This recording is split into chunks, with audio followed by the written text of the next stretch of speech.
सरकारी खर्चे पर विदेश घूमने वाले बाबुओं की अब खैर नहीं। राजस्थान में भजनलाल सरकार ने वीआईपी कल्चर और फिजूल खर्ची पर अब तक का सबसे भयंकर सर्जिकल स्ट्राइक कर दिया है। मुख्यमंत्री ने खुद अपने काफिले की गाड़ियां कम कर दी है और बड़े बड़े अधिकारियों को सीधा फरमान सुना दिया है कि अलग अलग गाड़ियों में घूमने के बजाय कार पुलिंग करो और सरकारी खर्चे पर विदेश यात्रा भूल जाओ।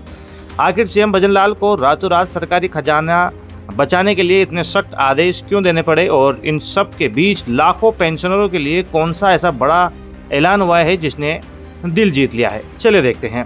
सबसे पहले इस आदेश के सबसे बड़े और सख्त फैसले को समझिए जिसने ब्यूरोक्रेसी में खलबली मचा दी है। सरकार ने वित्तीय प्रबंधन और खजाने बचाने के लिए सभी सरकारी अधिकारियों की सरकारी खर्चे पर होने वाली विदेश यात्राओं पर पूर्ण रूप से प्रतिबंध लगा दिया है। सिर्फ अधिकारी नहीं, खुद मुख्यमंत्री भजनलाल शर्मा ने पहल करते हुए अपने काफिले में गाड़ियों की संख्या सीमित कर दी है।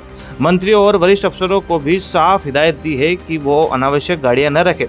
आदेश में स्पष्ट कहा गया है कि अगर कई अधिकारियों को एक ही जगह जाना हो तो अलग अलग गाड़ियों के बजाय वो कार पुलिंग करे ताकि ईंधन और पैसा दोनों बचे। खर्च घटाने का दूसरा सबसे बड़ा ब्रह्मास्त्र है ग्रीन एनर्जी। भजनलाल सरकार ने फैसला लिया है कि अब राज्य के विभागों में पेट्रोल डीजल से चलने वाली सभी सरकारी गाड़ियों को चरणबद्ध तरीके से हटाकर इलेक्ट्रिक वाहनों में बदला जाएगा। संविदा पर ले जाने वाली गाड़ियों में भी ईवी को प्राथमिकता दी जाएगी। इसके अलावा सरकारी दफ्तरों का भारी भरकम बिजली का बिल जीरो करने के लिए अब सभी राजकीय कार्यालयों में सौर ऊर्जा संयंत्र लगाए जाएंगे। साथ ही आम जनता के लिए पीएम सूर्यघर योजना को भी टॉप प्रायोरिटी पर रखा जाएगा। कठोर फैसले के साथ साथ सरकार ने कैबिनेट बैठक में आम जनता और लाखों पेंशनर्स को बहुत बड़ी राहत दी है। राजस्थान सरकार ने पेंशन नियमों में 3 बड़े और ऐतिहासिक बदलाव किए हैं। अब विकलांग बच्चों को हर 3 साल में विकलांगता प्रमाण पत्र देने की झंझट खत्म कर दी गई है।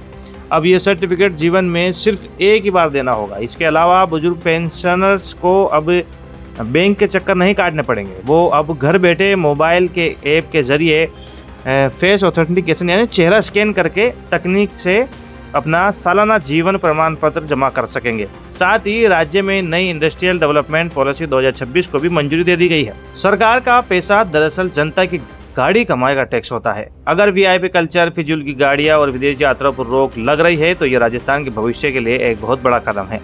आपको क्या लगता है, अधिकारियों की विदेश यात्राओं पर बैन और कार पुलिंग का ये नियम जमीन पर 100% लागू हो पाएगा या ये सिर्फ कागजी आदेश बनकर रह जाएगा? पेंशन नियमों में हुए बदलाव पर आपकी क्या विभाग राय है? कमेंट बॉक्स में जरूर बताइएगा।